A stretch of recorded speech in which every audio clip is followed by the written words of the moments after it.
Olha ele aí. Salve, Kleber. Fala, gente. Beleza, Thiago? Abaixa um pouquinho sua câmera. Tô vendo aqui como é que eu vou fazer. É isso aí, né? Aí, ó. Tô Aí. tentando, Agora tô sim. tentando fazer igual você, né? Não ficar com o aparelho na mão, igual o Mauro Senise ficou, né? O tempo todo lá e depois ficou. Tô tentando ver essa luz aqui também. Isso, assim, acho que vai ficar melhor. Aí, ó. Maravilha. É isso aí. Kleber, satisfação tê-lo aqui nessa live. Hoje é o quinto dia. Nós estamos falando hoje, falaremos de curiosidade. E eu tenho que te agradecer por você ter aceito esse convite aí, disponibilizar esse tempo aí na sua agenda hoje à noite para estar falando conosco, né? Primeiramente quero te agradecer aí, né? Porque primeiro muito bacana, né? Quando você no início da semana me procurou e aí de cara eu já acordei vendo o e-book. A primeira coisa que eu fiz foi baixar o e-book, né? É o tal da curiosidade, né? Que a gente tem. Eu falei, o que esse rapaz está aprontando aí, né? É um prazer. Quero te agradecer muito pelo convite e todos os dias também eu tentei participar de todas as lives, vi todas as noites, né? Foi muito interessante ver também todo mundo e um time maravilhoso que você arrumou aí. Eu estou até agradecido de estar no meio dessa turma aí, né? Que só gente pequena que você convidou, né? Você faz parte. Ah, que é isso, estamos aí, né? Na batalha, né? Então, Kleber. O Kleber, para quem não sabe, ele foi o professor do Bituca. Não sei se ainda é Kleber, ou ainda não. Não. Eu fui na fundação da Bituca, Não. né? E fiquei lá quase, sei lá, 8, 10 anos, não sei. Aí depois que eu entrei na UFMG também, lá deu uma parada. Aí depois que eu entrei lá para a universidade, né, Ficou mais difícil, né? ficou mais difícil. E também a coisa da universidade toma muito tempo e eu também tenho dedicação exclusiva lá, né, em termos de trabalho, como educador mesmo, né? Responsabilidade, né? É claro. Então, meu amigo, seguinte, vamos falar sobre curiosidade. Então, se você quiser falar a partir de qualquer prisma que você quiser, você pode iniciar. Nossa, então, igual eu estava pensando sobre isso. A primeira palavra, né, se você pensar a palavra no sentido do dicionário mesmo, é o desejo de aprender, da investigação, né, essa curiosidade. E pelo e-book que você mesmo coloca, eu acho que a curiosidade ela está em todos os tópicos, né? Se você pensar, porque a curiosidade é o despertar, né? É onde que a gente tem duas. A coisa da curiosidade, para mim, ela tem essa coisa de você chegar a mais do que sempre estamos na frente da gente, né? O que aparece, a gente ter curiosidade de ultrapassar aquilo e focar dentro das coisas, que eu acho importante, né? Pelo que o Ademir também falou ontem. Cada pessoa tem o seu interesse, o seu desejo de focar dentro de um assunto até o limite que ele precisa daquilo, né? Tem gente que tem mais curiosidade e tem gente que tem menos curiosidade. Mas a curiosidade ela vem a partir de tudo, né? Desde a questão do início musical, falando de saxofone, da sonoridade, você tem que ter curiosidade dos diversos métodos de aprendizado de sonoridade, né? Desde o início, eu lembro do meu tempo, que eu sou de uma geração, que isso é bom do que a gente colocar, vou falar um pouco da minha experiência, né? Quando a gente começou lá, a primeira turma foi você, o Breno Mendonça, o Thiago Barros, né? Eu lembro da sua vontade de aprender, aí teve aquela coisa que você teve de parar por causa do momento que você teve, mas você viu como que você era curioso que você não pôde tocar saxofone e foi para o piano. Então, isso é muito importante, essa vontade de aprender, né? Mas não pode deixar de perder o foco, porque eu acho que a questão da curiosidade ela tem essas duas coisas que são perigosas, porque ela pode te colocar também, às vezes, em diversos assuntos, como o assunto sempre rolou de várias pessoas, você pode estar em diversos assuntos e acaba você querendo mexer com muitos assuntos ao mesmo tempo e não se aprofundando em nada direito. Então, isso é um perigo, esse lado da curiosidade.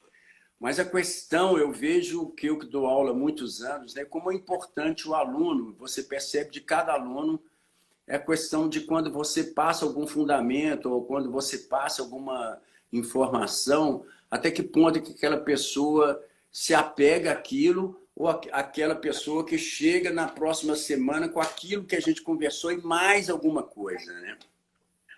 Então, a curiosidade traz toda essa dimensão, né? De você aprender mesmo. Eu lembro de mim, assim, que na minha época, na minha geração, foi muito interessante você falando, ontem, por exemplo, que a informação ela começou a aparecer mesmo, assim, de metodologia, mais nos anos 90. E foi justamente na época que eu estava morando na Alemanha. Minha curiosidade, porque eu sou de uma geração que não tinha métodos no Brasil. Então, a questão da gente aprender era da aproximação dos músicos que faziam a música brasileira. Então, eu mesmo, nos anos 80, quando o Nivaldo Ornelas apareceu em Belo Horizonte, apesar que ele é mineiro, mora no Rio, a primeira coisa, eu vou lá assistir o show, aí depois do show, querer conversar com a pessoa. E aquilo, por mais que ele tinha aprendido de certas formas, era importante de estar perto. Porque com aquela experiência que ele tinha, filosófica dele de ver as coisas, que isso que transmitia para a gente uma vontade de aprender, né? E na época não tinha métodos mesmo, então você tinha que estar sempre em contato. Aí em Belo Horizonte eu fiz aula com Zé Imar, depois fiz com Evaldo Robson, que veio de Brasília para tocar com o Beto Guedes, morando em Belo Horizonte, isso no início dos anos 80. Eu cheguei em Belo Horizonte em 83 e tinha a escola do Milton Nascimento, que era tipo igual uma bituca, né? Que a Bituca foi o modelo, mais ou menos, dessa escola, que foi a primeira abertura do encontro dos músicos mineiros, dos grandes músicos que moravam em Minas Gerais, como Juarez, Toninho Horta, que tinha o grupo Vera Cruz. Então, a gente se aproximava daquilo e a interação e a curiosidade de aprender e de ver era nesses momentos que você encontrava com as pessoas. Eu lembro que o Toninho Horta trouxe um método, Patterns of Jazz, que hoje todo mundo tem, que são 4 compositores do livro. Naquela época foi a primeira edição do livro. Eu cheguei assim na metade do livro, depois de passar na mão de 30 pessoas, né? Você sempre procurando. Então, era uma coisa que era difícil. Então, nos anos 90, quando eu fui, depois eu fui para o Rio, comecei a fazer aula com o Nivaldo, comecei a fazer contato com o Paulo Moura. E isso tudo era uma instigação de aprendizado, de querer aprender, mas você via que ainda não tinha uma coisa sistematizada, né? A questão da sistematização. Então, quando eu cheguei na Alemanha, essa coisa de curiosidade, eu fui parar na Alemanha, porque foi a forma que eu tinha como aprender, porque como o Mauro Seniz mesmo falou e outros, naquela época tinha Berkeley, né? Nos Estados Unidos, que foi uma das primeiras escolas, né? A Berkeley foi fundada, na verdade, em 1945, que chamava Schillingenhaus. Aí, só 10 anos depois, em 55, que ela virou a Berklee of School Music, né? E ela só ficou conhecida internacionalmente por volta de 1957. E se eu pesquisei, investiguei essa curiosidade de saber disso, foi dentro do meu projeto que eu fiz recentemente, um doutorado sobre o Paulo Moura, né? E para saber de informações na época, como que o Paulo chegava nas informações, eu buscando e descobri que a primeira escola no sistema de sistematização de música popular foi a Berklee, você vê, em 57. Em 55, com esse nome, em 57 que ela começou a ter alunos de outros países. E com isso ela começou a ficar conhecida internacionalmente. E o americano ele já começou a sistematizar a música dele a partir dessa época, né? E com isso que começou a aparecer as primeiras metodologias. Só que isso demorou a chegar para a gente aqui no Brasil. Você vê que chegou tão pouco E só lá na Alemanha que eu comecei a ver essa quantidade de métodos. Aí foi realmente a época que eu falei assim, que isso, né? Foi começando a chegar métodos do Jerry Bergonzi, por exemplo, de improvisação, né? Isso não existia. Existia o do Oliver Nelson, que o Ademir Júnior ontem falou, o Peter, né? Que existem uns padrões, os livros do Leline House de articulação, que foi vários materiais que eu trabalhei com vocês no início lá, né?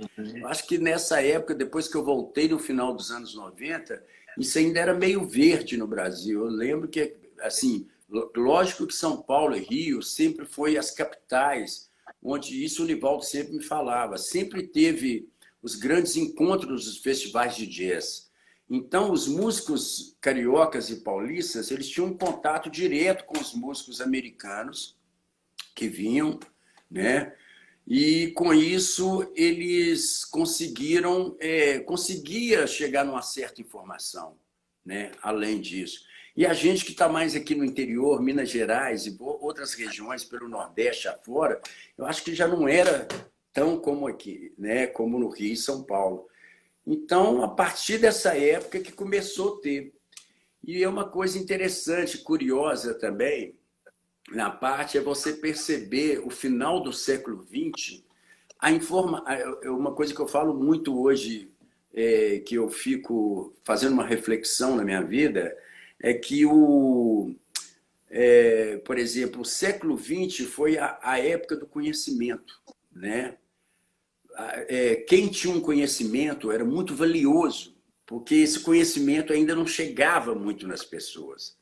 A partir do final dos anos 90, do século XX, onde a internet chega e traz toda essa informação, você vê que o século XXI, a informação está aí para todos. Então, o conhecimento já não é mais aquela coisa que era um tesouro, né? Se você tinha um método, se você tinha um livro filosófico ou tinha alguma coisa falando sobre alguma questão da música, era muito difícil. Hoje não, você tem demais. Hoje você tem excesso, né? Então a curiosidade hoje da pessoa tem que se tomar cuidado, porque se deixar, você vai pegando aqui, ali, e você não vê mais para onde que vai. Então, hoje muito o que precisamos é esse trabalho que você está fazendo, o trabalho da organização, de como organizar a mente para poder estudar, como organizar o seu dia, né? Como você se prepara para poder estudar, para você estar diante da música, né? E evoluir de forma uniforme todos os pilares, né?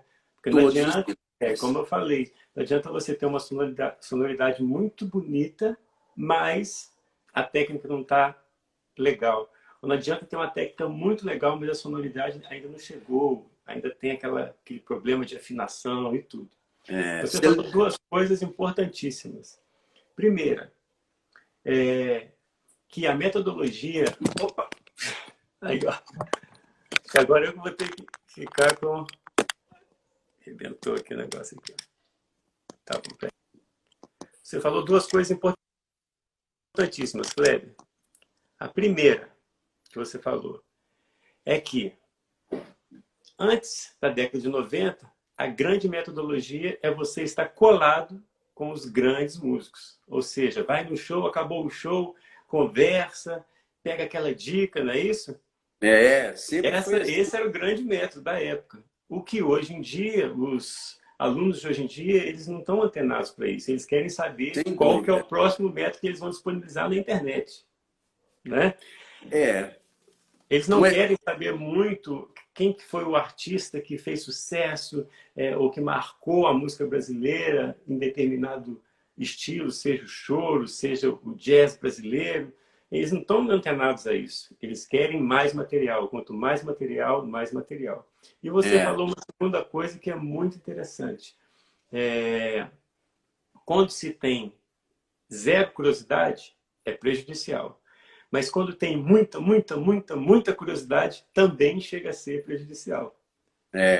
Não é? Porque aí você acaba de ver um material e aí você nem ainda digeriu aquela informação, você de tão curioso já quer ir outra, e aí nem digeriu, vai para outra, e fica nesse ping-pong, acaba que você não interioriza nem um tipo de informação. Fica no Correto? deslumbramento, né? Fica no deslumbramento, né? Exatamente. Essa é a realidade hoje em dia que eu vejo em sala de aula. A tecnologia ajudou muito, mas de uma certa forma nos sabotou demais. Você percebe isso também junto aos seus alunos na faculdade ou não? Por exemplo, essa coisa que você falou é interessante. Duas coisas aí que eu quero voltar. Uma delas é essa do contato com as pessoas da minha época, por exemplo. Hoje, há um tempo atrás, eu dando aula no FMG, aí o grupo, que é a base instrumental do grupo do Milton Nascimento, que é o... Como é que chama o nome do grupo? Nós falamos sobre isso hoje. O sonho imaginário. Som Imaginário. Por exemplo, eu lembro que o Som Imaginário veio tocar em Belo Horizonte. Aí, falei, nossa, gente, hoje o Som Imaginário está aí. Todos os dinossauros da música brasileira que escreveram, né?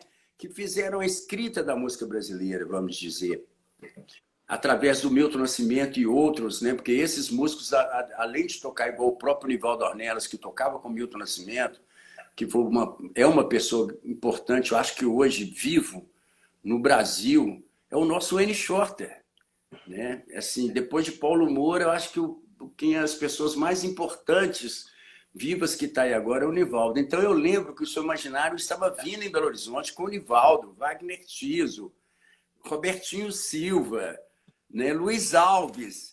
Aí eu falei, que maravilha ver esse pessoal e né, assim, é uma gratidão de você poder estar podendo ver isso. E comentei com um aluno meu, aí ele falou justamente isso que você falou, assim, eu já vi isso no YouTube, né? Então, assim, hoje a coisa está muito virtual e acaba perdendo essa oportunidade que eu digo, né? Porque para mim isso é uma oportunidade rara de você ter uma pessoa tão grandiosa da música que escreveu, que fez há 30 anos, 40 anos da música brasileira, né? Isso ainda a gente tem que trabalhar muito, porque o Brasil está crescendo muito com materiais né, até acadêmicos também, está tendo muita coisa, mas precisa de saber mais da história de quem escreveu a música brasileira para a gente, né? Se envolver mais com isso. Então, as coisas ficam muito mais atualizadas. Tem tanta gente nova que eu também não conheço, que eu fico com curiosidade de aprender, mas eu sinto falta, às vezes, das pessoas mais novas ligar com essa relação. Quem que criou essa coisa? Por exemplo, o choro. Hoje todo mundo improvisa no choro. O Hamilton de Holanda, o Eduardo Neves improvisa no choro. Todo mundo está buscando essa questão de trabalhar mais o choro, não só tradicional como era. Mas quem abriu a porta para isso no Brasil? Por exemplo, você mesmo sabe. Quem abriu a porta? Cachimbinho foi um dos grandes. Isso, o Cachimbinho é um deles em termos de composição, mas o cara que mexeu com a estrutura do choro foi o Paulo Moura. Ele foi muito, sabe, o Tinhorão, que era um crítico da época, falava muito mal até do próprio Paulo, por causa que ele mexia com a estrutura. O Paulo, por exemplo, nos discos dele, você vê, ele começa de um choro, de ver que ele começar com o tema, ele começa 2, 3 minutos como se fosse um prelúdio, dele improvisando para depois entrar. E nunca tocava as formas, que ele mesmo falava assim, o choro é uma música muito bacana, mas é uma música que todo mundo fica ali esperando a sua vez de tocar o A, aí o outro vai repetir o A, aí outro vai fazer o B. Não era uma música que tinha uma convivência. E o Paulo começou a mexer com isso e foi muito criticado por isso. Mas por ele mexer com isso nos anos 70, né, quando ele entrou com o disco Confusão Urbana, Suburbana, Rural, que é um disco de 1976, ele quebra essas regras. Ele sai dessas regras que todo mundo estava acostumado. Então, ali foi a porta que abriu, que hoje você tem o Eduardo Neves, você tem o Hamilton de Holanda, você tem vários músicos trabalhando com choro numa dimensão diferente. Então, acho que essa curiosidade é importante da gente procurar, para a gente saber mais das matizes, da nossa raiz, né? Porque as pessoas procuram muito jazz americano o tempo todo, né? Que é claro, porque é o mais estruturado de todos, né? é o que está no mundo inteiro. Os americanos souberam fazer, organizar, sistematizar. Por isso que o jazz americano está no mundo. Está na Europa, está na Ásia, está na América do Sul. Né? Em todos os lugares você tem jazz, porque eles sistematizaram a escola, sistematizaram os instrumentos, sistematizaram a filosofia do aprendizado. Né? E com isso vai as bandas, vai os discos, vai os materiais para o mundo inteiro. Então, nós brasileiros precisamos de emergir mais dentro da nossa cultura para a gente entender mais o que se acontece aqui, até para poder sistematizar isso também. Então, isso foi uma das coisas, né? De ir lá buscar igual isso. Pô, o seu imaginário está aí, por que você não vai lá ver? E outras são dos pilares que você falou. Você lembra que que é uma coisa que isso também veio dos americanos, né? Desde quando eu cheguei, eu passava para vocês o quê? 4 pilares, que são justamente aqueles primeiros, a sonoridade, né? Que é importante de você dividir, que é igual você falou, não adianta você ser o rei da sonoridade. Aí você vai gravar, você tem um som maravilhoso, mas você não consegue chegar lá e ler direito, você não consegue ter uma informação de improvisar, de interpretação, né? Então, a questão da sonoridade é importante, mas a técnica é importante também, a leitura também é importante. Então, esses eram alguns pilares que eu passei para vocês. Né? Eu lembro que era a sonoridade, a técnica, a leitura, e depois era a improvisação, que era... A improvisação era esse caixote que você colocou, os sets aí. A curiosidade, a interação, a criatividade. Aí eu achei legal de você ter aberto isso aí, que isso aí mostra que pessoas como você, que são curiosas também, e que mexem com o desenvolvimento dos padrões que estão aí, né? Porque muita gente está ali, isso aqui, aí você sempre está estudando isso, e não passa daquilo. Agora, pessoas, por exemplo, como você é de uma geração que foi lá, começou com esses pilares de hoje, já trouxe a coisa para um outro lugar. Né? Você vê, no início nós tivemos os livros lá do Jerry Bergonce, e hoje você tem 1000 novidades. Agora que eu acabei o doutorado, eu estou podendo mais entrar no YouTube, podendo estudar mais saxofone. Aí comecei a procurar livros, informações de novos. Aí descobri várias pessoas, um tal de Nick Holmes, já viu falar? Nick Holmes. Não. É maravilhoso, ele trouxe um outro olhar para as pentatônicas, mais relacionado com a espiritualidade Nick do Coltrane. Holmes. Com a espiritualidade Nick Holmes. do Coltrane, sabe? Então tem a questão das tríades, né? Essa nova maneira de tocar que o Seamus Blake e outros novos músicos tocam hoje aí. São gerações novas que, desde essas grandes informações dos anos 90, foram mexendo, e hoje já estão tendo mais novas estruturas, né? Mas, em cima dessas estruturas todas, o mais importante é a questão, acho que, do foco. Né? A curiosidade está equilibrada com o foco. Né? Se você começa a ser curioso demais, de querer ver muita coisa, mas não focar em trazer isso para a performance e para o presente. A gente tem um grande problema hoje de estar no presente, né? O presente é que se coloca performance. A performance só é viável se você toca. Se pararmos de tocar aí, ficar só ouvindo os discos, nós vamos ver performances que aconteceram. Mas a performance, para ser realizada, ela tem que ser presente, ela tem que estar ali. E para você ter um nível de performance que lhe satisfaz, né? Que você não tem que ser o melhor músico do mundo, tocar, não existe isso, né?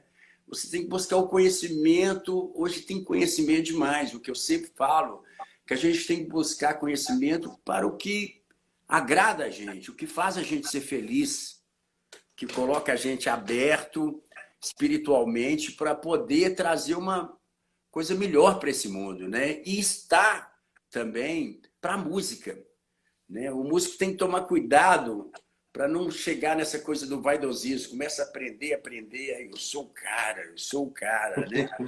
Isso acontece com todos nós, né? Ontem o Ademir falando, igual ele mesmo falou, nós estamos todos os músicos sujeitos a erros e e problemas pela dificuldade financeira, a maneira, o que a gente procura profissionalmente. Então, acho que tudo tem que ser respeitado.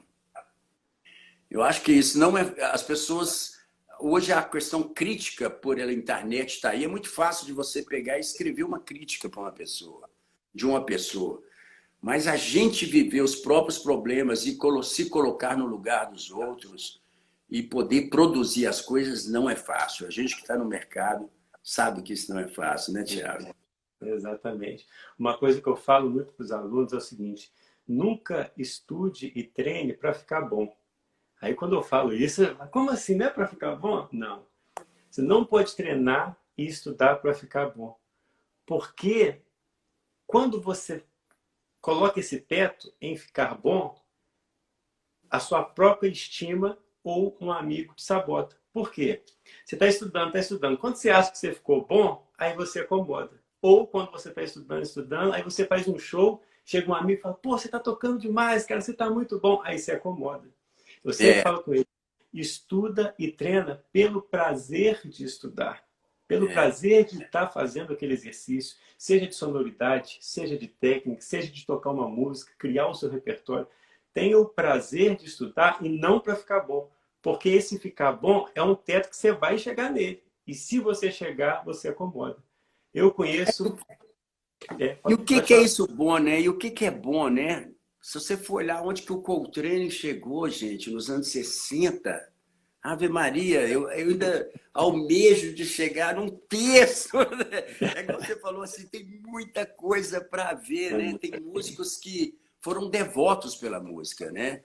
O Coltrane, para mim, é o maior exemplo da devoção musical, né? O maior exemplo do trabalho mesmo para a música, né? É uma pessoa que sempre estava voltado em aprender mais. E é importante isso, a gente tem que ter essa humildade e saber que a gente só cresce tocando com músicos melhores que a gente, né? Igual todos falaram aí. Quanto mais você aprende, você vê que você não sabe nada, né? Exatamente. E umas coisas que eu brinco, porque é imenso, né? Você está sempre procurando resolver um problema aqui, outro ali. E estamos também... eu acho que o ser humano é uma pessoa que está no risco de errar mesmo. Essa coisa de virar robotizado, tocar, né? É muito complicado. Isso é interessante. Tem gente que tem uma técnica que já é natural da pessoa, aquilo. Outros não. A gente está sempre enfrentando os nossos problemas que a gente tem que estar. Mas é isso que faz a gente crescer.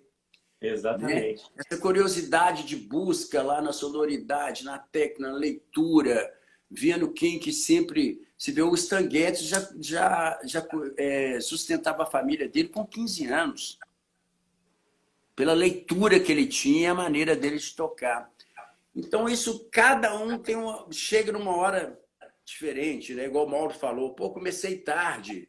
Né? Eu também comecei tarde, eu comecei mais cedo com guitarra, né? Tocava guitarra, violão, estudei violão clássico, né? Durante um bom tempo, quando eu tinha 15 anos, 16. Mas essa curiosidade pelo instrumento de sopro me levou na banda de música de Sete Lagoas, e de lá que eu comecei as primeiras aulas teóricas, né? Como Minas é um celeiro de banda de música, todos, Santos Dumont tem, vários lugares tem, né? Sou fruto de banda de música também. Hã?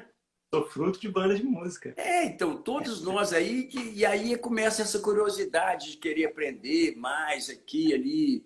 Eu aprendi muito com o Só Amaral também em Belo Horizonte, né, que era um construtor de instrumento e uma pessoa maravilhosa. Então, tem muita gente, né? Mas a curiosidade, voltando no assunto, é isso. Eu acho que a gente é o despertar da pessoa. Quanto mais curiosidade você tem, mais vai te levar a novas realizações na vida, né? Um dos pontos principais que a gente incluiu a curiosidade dentro dos 7 pilares foi a deficiência que eu vi dentro de sala de aula do aluno não conhecer outros artistas do seu próprio instrumento.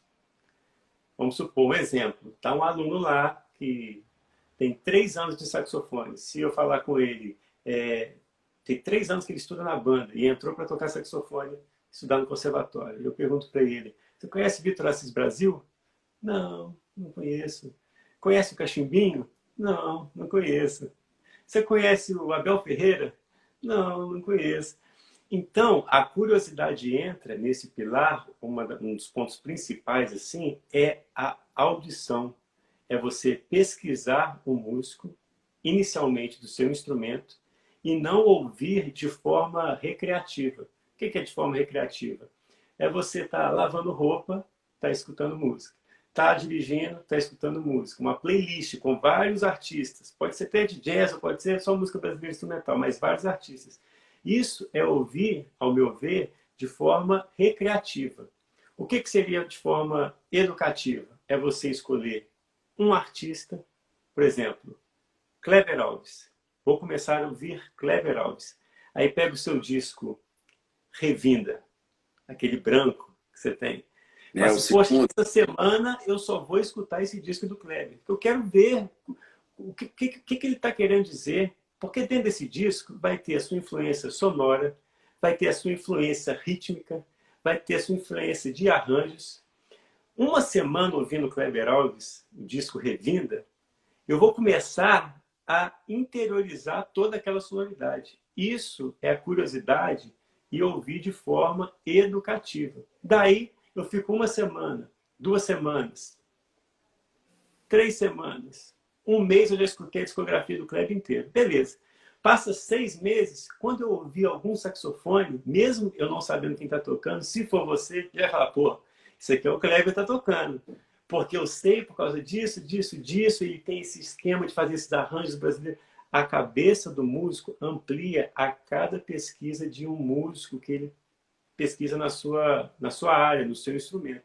Então, quando eu coloquei curiosidade, foi muito por ver essa deficiência, a falta de conhecimento dos músicos que tem no seu próprio instrumento. Quais artistas referências no seu instrumento? No Brasil, nos Estados Unidos, no jazz europeu. Eles não sabem. Eles não são curiosos de começar a pesquisar e ter essa audição educativa. Então, eu queria que você falasse um pouco dessa deficiência que as pessoas têm hoje em dia. E eu sei que essa deficiência também é de muitos tempos também. Mas essa deficiência que o músico tem de não conhecer os próprios instrumentistas daquele instrumento que você quer evoluir. Então, eu acho que hoje, às vezes, essa deficiência, vamos dizer, é pelo excesso de informação. Né? A internet hoje, cada hora você está vendo, é muito agora. Nós estamos aqui no Instagram, entendeu? Então, é isso que está acontecendo. Né? Antes, é igual eu falei, o conhecimento antigamente era muito complicado chegar nele. Então, você traçava vários caminhos para chegar nesse conhecimento. Então, curiosidade, você tinha uma curiosidade grande e uma dificuldade de chegar. Hoje, como está tudo muito exposto, isso coloca as pessoas a se colocar diante do conhecimento, tudo numa postura mais, acho que com o pé atrás, né? ou assim, realmente de não parar para ver se realmente as pessoas não conseguem hoje ligar um site, entrar, igual você falou, e ter um tempo para ver, ou escutar uma semana um disco, ler a capa do disco, né? A gente era daquele tempo que ouvia o disco uma semana. Ó. É isso aí, ó. Então você fica uma semana ouvindo o mesmo disco, olhando toda a discografia, quem que tocou em cada faixa, né, para saber quem que fez parte daquele arranjo, quem que escreveu o arranjo, como que foi, né? E hoje é tudo muito acelerado. Então, eu acho que a questão da aceleração hoje faz as pessoas ter esse tipo de atitude.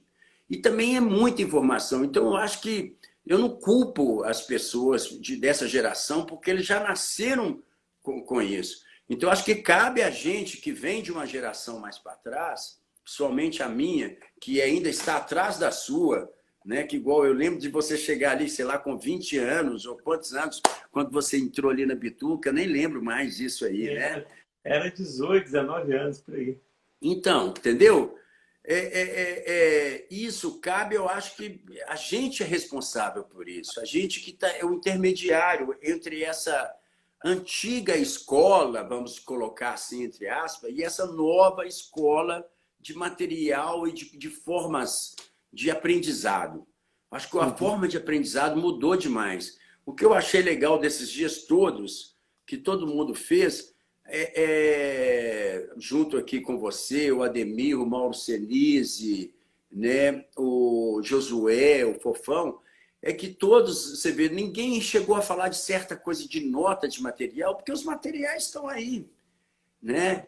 Então, acho que a gente tem que mais discutir como chegar neles, né? Como ter essa curiosidade, mas não perder o foco. Eu acho que isso... Nós estamos falando de curiosidade, mas, para mim, junto com a curiosidade, não pode perder o foco. O foco. A disciplina, né? A disciplina total. É, Dentro do cronograma aqui, ó, que é a tabela que está dentro do plano, olha só. Aí você tem a sonoridade, né, que nós já falamos. isso. A sonoridade, a técnica, improvisação e repertório. Estes três aqui, ó, ouvir, assistir e ler, estes três faz parte da curiosidade. É o Da curiosidade. E aqui embaixo vem a criatividade, que é criar, que a gente vai falar amanhã. Mas isso aqui, ó, você pegar um artista, você ouvir esse artista, assistir vídeos desse artista e ler sobre esse artista. A cabeça do aluno, do músico, que faz esse estudo com isso que você falou, foco e disciplina, ele pesquisa e interage com artistas diferentes todo mês. Todo mês. Ele consegue buscar artistas que ele nunca conhecia, então ele vai ouvir, ele vai assistir, ele vai ler sobre o artista. Então, quando cai numa roda de músicos mais experientes, que estão mais antenados, ele sabe falar desse artista, sabe falar o estilo dele. E outra coisa, ouvir é muito importante para a evolução do seu próprio som, da sua própria técnica. Claro, porque as escolas vêm disso, da audição, da leitura, de ler. Também não é só ler sobre música, não. Né? Eu acho que a gente tem que ter curiosidade do mundo, da vida. Né? Eu acho que agora a gente está passando até um momento que a gente vai ter mais tempo para isso agora, né? Resgatar certas coisas. Mas igual uma coisa que você falou, de assistir o YouTube, isso é legal, mas eu queria complementar mais o que você falou. Não só assistir o clube, vá ao teatro. Com toda certeza. Vá ver as pessoas, vá ver você numa feira tocando choro, vá ver as pessoas, vai se interagir, né? Tem que ter interação. A música precisa de interação, tanto na maneira de aprender quem está chegando e quem já estava aí, como a interação também musical. A gente precisa de aprender hoje em dia a ter interação musical em grupos, né? Hoje em dia, muito a questão da técnica está aí, da leitura, as pessoas são muito focadas em si próprio. E se você vê um dos grandes exemplos dessa coisa de interação, as coisas do Miles Davis. Quando você escuta o disco do Miles Davis, com ele, o Cannonball Adderley e o John Coltrane, a base que acompanha esses solistas, a cada vez que entra o Miles Davis, é uma base. Todo mundo sabe que ele era mais cool, que ele precisava de ter aquela cama para ele poder se realizar como músico, né? Da maneira de expressão dele, da motivação. Porque a curiosidade é motivação. Teve alguém que escreveu isso aí, eu fico passando aqui, né? E isso é importante. Aí, quando entra já o Cannonball Adderley, que era mais swingueiro, um som para fora, a base já interage com ele, se toca para o Cannonball Adderley, muda completamente. Então, a música não era cansativa. Às vezes, a música tem 10 minutos. Aí, quando chega no Coltrane, aí a coisa incendeia total, né? O Coltrane tinha essa coisa linear, não era tão swingueiro como... mas só do blues como o Cannonball Adderley, né? O Coltrane já era aquela coisa de trazer muitas notas, que era interessante no início, quando eu escutei o Coltrane no início, eu falei, pô, mas por que toca tanta nota o tempo todo? E depois, quando eu fui ler sobre a vida dele, não ler as partituras, os métodos, mas ler sobre a vida do Coltrane, eu entendi que aquela chuva de notas que ele tocava, 25 notas em 2 tempos, 6 tempos, era a intenção de trazer uma camada de notas para surgir harmônicos daquelas notas. Exatamente. Então o negócio dele não era querer... pegar um negócio aqui. Pode não falar era aí. querer... Pode falando. Tá bom, então assim, não era aquela questão de querer trazer muita nota para mostrar virtuosismo. Era para mostrar realmente a questão dos harmônicos, né? Quando você dá uma nota, você não Olha tem aí, toda esse aquela... livro aqui, né, que você leu. Isso aí, ó, Love Supreme. Isso aí é uma É bíblia, uma né? Bíblia. Isso é uma bíblia. Tem esse aqui também, ó, bem legal. Ó. São os quadrinhos dele. Ó. Ah, sim. É, você viu o Coltrane, o Miles Davis pintava, o Wayne Shorter, né? Todos estão ligados com vários tipos de arte. Mas isso foi interessante. Então eu vi que o Coltrane não estava querendo mostrar virtuosismo, ele estava atrás cientificamente. Igual a gente sabe que o instrumento de sopro, nós saxofonistas, uma das boas coisas para a sonoridade é estudar harmônicos, né? Então você toca uma nota, você tem um harmônico. Então o Coltrane tocava aquelas 20 notas para ver a quantidade de harmônicos sucessivamente que iam ser criados naquela massa sonora. Aí você vê aonde que estava a cabeça, a curiosidade do Coltrane. Aonde que ele estava, aonde que ele estava querendo chegar. Né? E ele era um cara muito curioso, né? Estudou música indiana. Ele estava sempre além, né? Se você pensar na gravação do Kind of Blue, que foram 2 sessões, eu não sei se você sabe disso, sabia que teve 2 sessões de gravação. Sim. E a pausa da gravação de uma parte para outra foram 2 meses. Você sabia que nesses 2 meses de pausa que o Coltrane estava gravando o Kind of Blue, ele gravou o Gianni Steps? Tá no livro. Né? E aí que está a curiosidade. Quem lê o livro sabe disso. A curiosidade está aí. Ele era um cara que ele não se contentava, às vezes, com o que ele tinha agora. Ele queria mais e mais. E a pesquisa dele a fundo. Pesquisou música indiana, assim como o George Harrison, dos Beatles, também foi estudar com o Ravi Shankar. Estes caras que saíram de dentro da caixinha, né? Eles falam, vocês têm que sair de dentro da caixinha. E foram, por curiosidade, se aventurar em novos estilos, se aventurar em novas matas. Estes caras tiraram uma essência diferente. Sem Eles dúvida. trouxeram informações que somaram já com a musicalidade e talento deles, mas que fizeram totalmente diferença na carreira deles. Mas a partir de quê? Da curiosidade.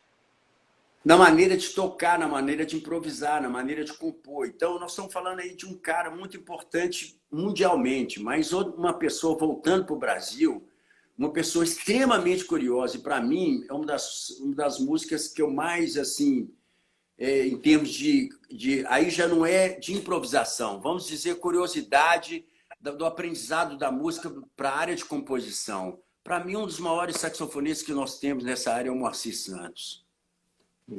Você vai falar o quê?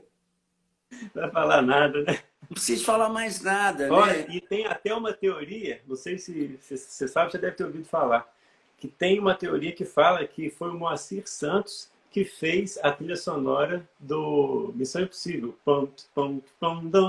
Tem essa teoria aí, né? Tem essa teoria? É verdade, mas tem. Mas, por exemplo, o Moacir Santos, eu li a tese da Andréa Ernesto Dias, né, que eu recomendo para todos, que saiu em livro sobre o Moacir Santos. É uma coisa de você ficar assim, embebecido dessa maravilha que era a música, que é a música do Munhã, que é a música do Moacir Santos, e a pessoa dele, né? É outro devoto, né? Que saiu lá do Nordeste com 15 anos, tocava em banda. 11 anos depois, com 26 anos, ele já era arranjador da Rádio Nacional. Junto com Mir Deodato, Radamés Gnatli, né? Nos anos 50 e por aí, que o Paulo Moura foi aluno dele. E quem que o Moacir procurou para estudar, né? Você vê a curiosidade dele. Ele saiu dessa questão, igual nós, do interior, com uma escola de banda de música, e depois foi estudar com Guerra Peixe, Cláudio Santoro, e no final, aí o Guerra Peixe precisava de ir para o Recife para fazer uma pesquisa, porque no tempo que ele estudava a música dodecafônica e várias outras coisas da música erudita, que eu acho que é a mãe assim, da nossa, né, toda da estrutura ocidental musical, né, vamos dizer, igual o Ademir falou, Bach, não sei se foi o Mauro Senise, né, assim, são músicas que, igual eu já estudei muito Bach. Quando você estuda Bach, você fica louco, coisa escrita há 400 anos atrás. Mas o Moacir correu atrás disso, aí junto lá com o Guerra Peixe, não, eu vou ter que ir para o Recife, tem que dar uma pausa. Falei, mas com quem que eu vou continuar estudando? Ele falou, vou te passar o meu professor, o Kohreuter, que era o pai da música contemporânea no Brasil, né, dos anos 60, que foi o primeiro cara que escreveu as primeiras símbolos de cifra no Brasil. Não sei se você sabia disso. As primeiras cifragens que aconteceu no Brasil foi o Kohreuter que trouxe. É mesmo. E o Moacir Santos, nessa busca da música dele, nessa curiosidade de composição de tudo que ele tinha, ele criou vários ritmos que chamavam os ritmos MS, que eram os ritmos 1, 2, 3, 4, 5, que eram pequenas células rítmicas. Cada número, 1, 2, 3 ou A, B, C, D, E, era uma célula rítmica. Então, ele punha os alunos dele para fazer variações rítmicas com essas 5. E quem que eram os alunos dele? Todo mundo da Bossa Nova. O Barquinho é um exemplo de uma música que foi desenvolvida pelos métodos rítmicos do Moacir Santos.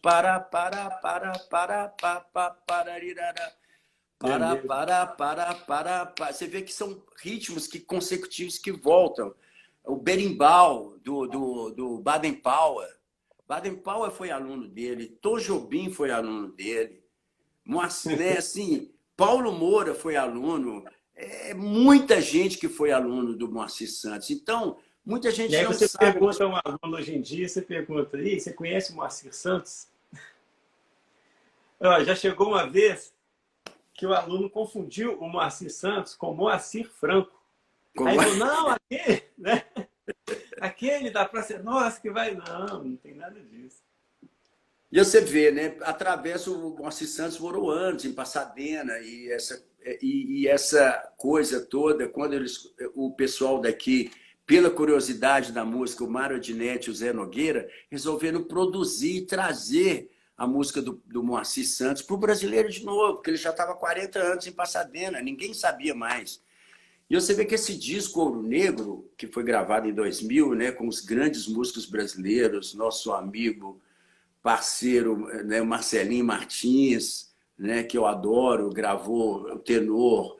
Aí o Teco Cardoso gravou o barítono. Zé Nogueira. O Zé Nogueira fazendo soprano. Você sabe que o barítono que o Teco Cardoso tem é do Moacir Santos. É mesmo? Ele foi aluno do Moacir Santos. Ele estudou 2 anos com o Moacir, por aí, sei lá quanto tempo, mas já vi essa história. Então, voltando ao tema curiosidade, isso tudo está ligado à curiosidade. Se a gente não procurar as raízes, da onde que vem a questão nossa, se você vê os choros que o Moacir Santos escreveu nos anos 40, a história do choro seria outra se tivessem descoberto a música dele na mesma época do Pixinguinha. Porque é um outro tipo de escrita diferente do Pixinguinha, em muitas coisas, né? Então é isso, a curiosidade é tudo, né? Está em todas as coisas. E é isso que motiva a gente, que coloca a gente para estar sempre procurando uma coisa nova, né? E aluno sempre surpreende a gente, né? É uma coisa assim, o aluno sempre está estudando para ensinar, e a gente ensinando e passando para o aluno, naquele momento que você está falando, você acaba dizendo coisas que fala, gente, interessante, eu mesmo tenho que aprender com isso que eu estou fazendo, entendeu? Essa motivação, essa questão que é muito interessante. No francês não existe o verbo ensinar, né? Lá é aprender, eu te aprendo. Tá aí. Porque quando você está ensinando, você está realmente aprendendo. Gente, é isso aí. Esse é o Kleber Alves.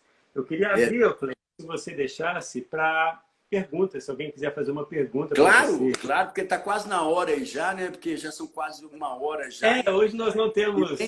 E vem o grande amigo aí, Egídio, aí também, que está aí também. O Egídio. Também, que vai ser muito legal ver ele também falando sobre curiosidade, né? Olha, ó, na sala aqui, na live, está o Ícaro, que foi seu aluno também, que era da minha turma, e o Marcos Vinícius, lembra? Claro, que Então, aí, ó. bacana. Um grande abraço para todos aí. Ó. Tô vendo o Edinho aqui também falando, que foi da época da gente lá, né? Grande amigo seu aqui. Sou fã do O Edinho, maracatu temperado. Obrigado. o Temos que Edinho fazer. que botava os cabelos do Ian em pé, né? Com esses arranjos que ele já tinha, já na ponta do lápis. Isso mesmo, é. Gente, se alguém quiser fazer alguma pergunta para o Kleber, o momento é esse. Ô, Kleber, muita satisfação você aqui, viu? Muito obrigado, eu agradeço você aí, né, Ícaro? Abração para você aí, bom ver você aí, viu? Marcos Vinícius também, né? Eu vi também a Raquel também mais cedo estava aí, que é uma outra geração da Bituca, né? Tem várias pessoas que passaram. Eu agradeço demais, né? E aqui ela está falando, conta um pouco do seu doutorado, fiquei curiosa. Tá aí. Posso falar um pouco então do Claro, doutorado? claro. Tá. Pode. Então, foi justamente isso, essa curiosidade de mexer com a música brasileira, que eu acho que a gente precisa, e como o Paulo Moura, junto com o Moacir Santos, são assim, né, e o Zé Bodega, vamos dizer, são as primeiras pessoas aí dos anos 30, 40, vamos dizer, que iniciaram, né? Zé Bodega, e o Paulo já foi nos anos 50, porque o Paulo nasceu em 32. O que eu vi? Eu vi que o Paulo tinha 60 anos de música.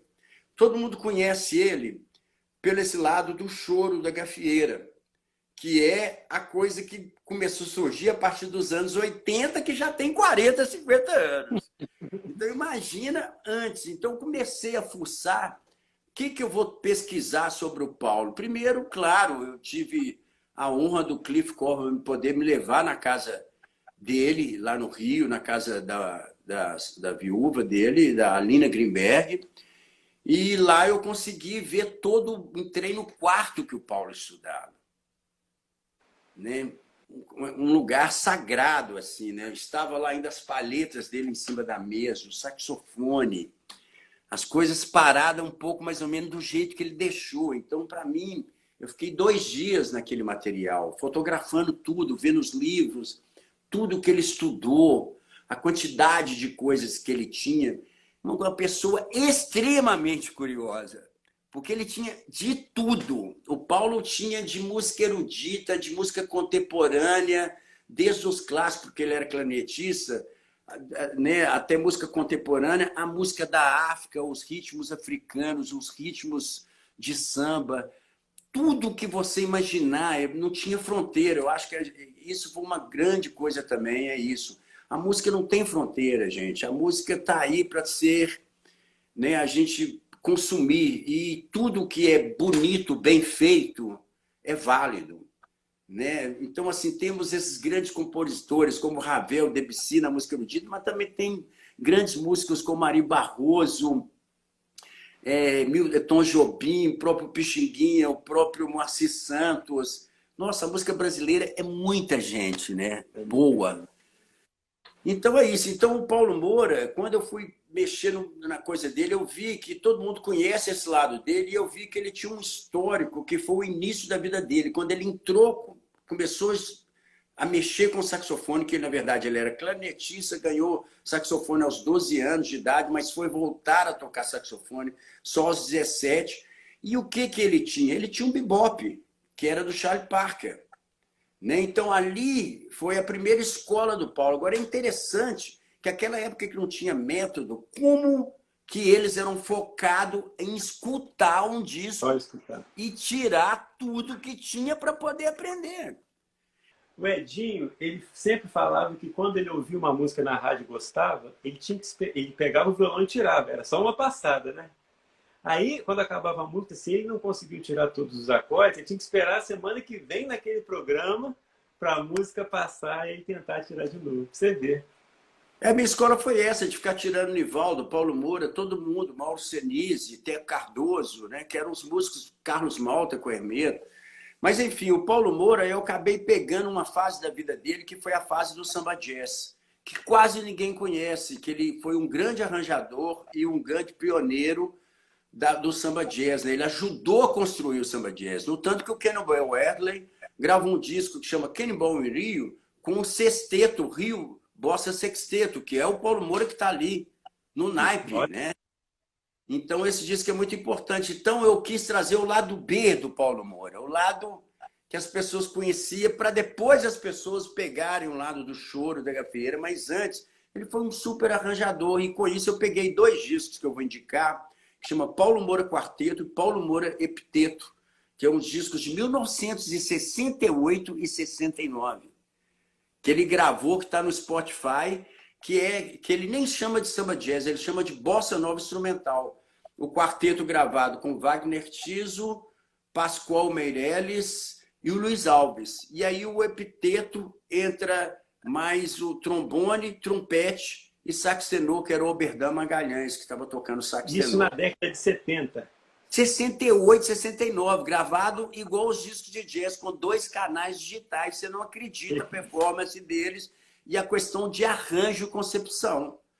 Então, é curioso ver isso, porque ali você vai ver aonde que foi o início do Paulo, que foi o maior saxofonista de todas as big bands que existiam, das orquestras da Rádio Globo, da Rádio... todas as rádios que existiam, da Rádio Rede Tupi, né? E tudo antes de começar a televisão, né? Então, todos os movimentos de músicas que começaram desde os anos 50, que é a música da rádio, o samba canção, a bossa nova, o samba jazz, sabe? Tudo dos anos 60, ali, até os anos 70, isso tudo, o Paulo Moura estava em todas as áreas. Ele é um cara extremamente curioso e virtuoso. Vale a pena entrar e saber mais. É isso aí. É muita curiosidade para saber. É muita. Tem que ter. É muita. Obrigado tá bom, pela sua participação. Eu agradeço imensamente aí você ter aceito o convite, participar dessa maratona, né, que foi semana inteira de vários grandes músicos. E o feedback que eu estou tendo das pessoas que estão assistindo a live está extremamente positivo. Os papos, igual você falou, um papo de curiosidade, acharam que a gente ia trazer uma lista de nomes para pesquisar, nada disso. É mais para instigar mesmo a pessoa que quer evoluir de qualquer nível, seja que está começando agora, está no nível intermediário, ou já é um grande artista e já tem a sua carreira concluída. A curiosidade, ela não pode oscilar, ela tem que estar sempre avante. Isso aí, eu quero agradecer a todo mundo que está aí, né? Que todo mundo que entrou.